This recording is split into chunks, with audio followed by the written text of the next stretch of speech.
Beautiful graphs can make a pattern look decisive, yet the decision built on it can still fail in practice. That failure happens when association is mistaken for cause, so the wrong lever gets pulled with confidence. A reliable why answer requires understanding how events produce other events, not just how variables move together. Without that model, even huge datasets can hide the difference between a true driver and a convenient proxy.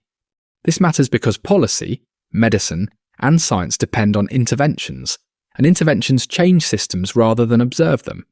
When causes are misread, resources get spent on actions that look rational, yet do not produce the promised effects.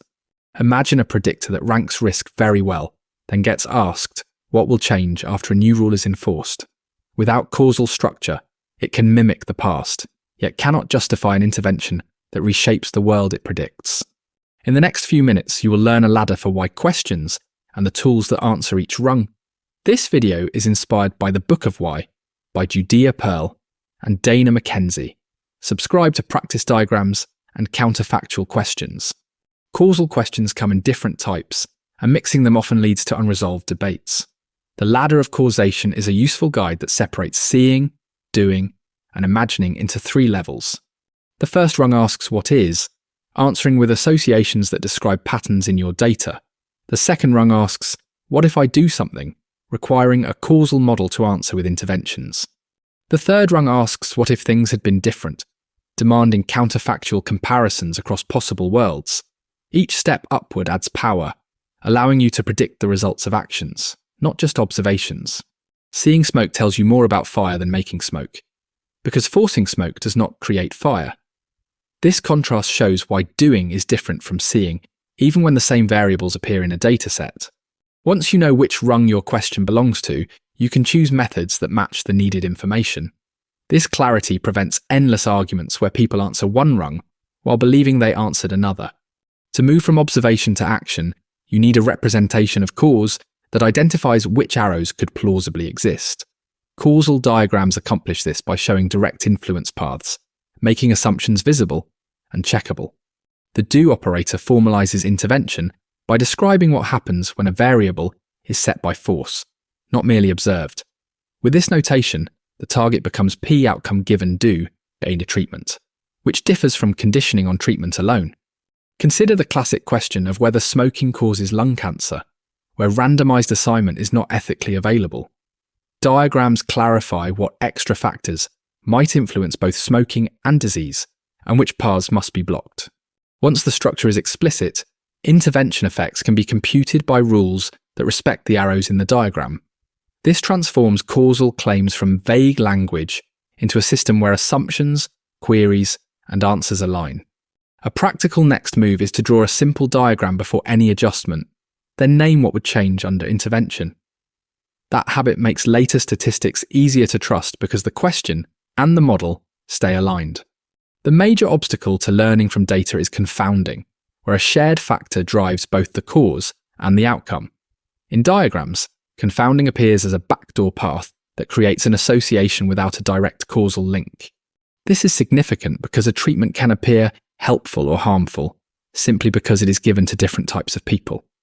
The backdoor criterion helps you identify which variables to adjust for. So spurious paths are blocked without disrupting real effects. A heart attack treatment might look beneficial overall, yet harmful within both men and women when the groups differ. This reversal occurs because gender influences both treatment assignment and baseline risk, creating a misleading mixture. If necessary confounders cannot be measured, an instrumental variable is a factor that shifts treatment without affecting outcomes directly. Front door identification uses a measured middle step between treatment and outcome, and does the necessary calculus to rewrite the query accordingly. To avoid falling into traps, list possible confounders, test which paths they block, and resist adjusting for variables that create bias. If these adjustment tools help you, consider subscribing to get more guided walkthroughs of causal traps and reliable fixes. Counterfactual thinking explores whether an outcome would differ under a different choice, while keeping other conditions constant.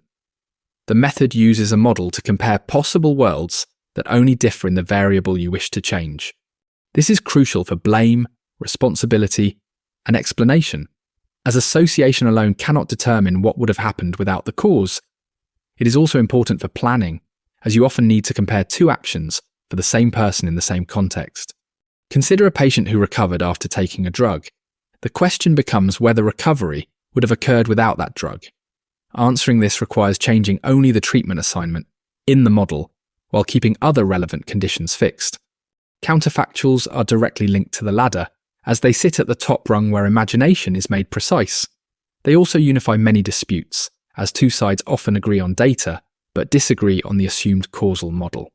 A useful next step is to write the counterfactual you care about in plain words, then map it to variables. This translation clarifies what stays fixed, what changes, and what evidence could resolve the claim. Mediation analysis explores how much of an effect is transmitted through a middle step that carries influence forward. The mechanism divides the total effect into a direct part and an indirect part that passes through the middle step. This is important because altering the middle step can block harm while preserving benefit, or maintain benefit while reducing side effects.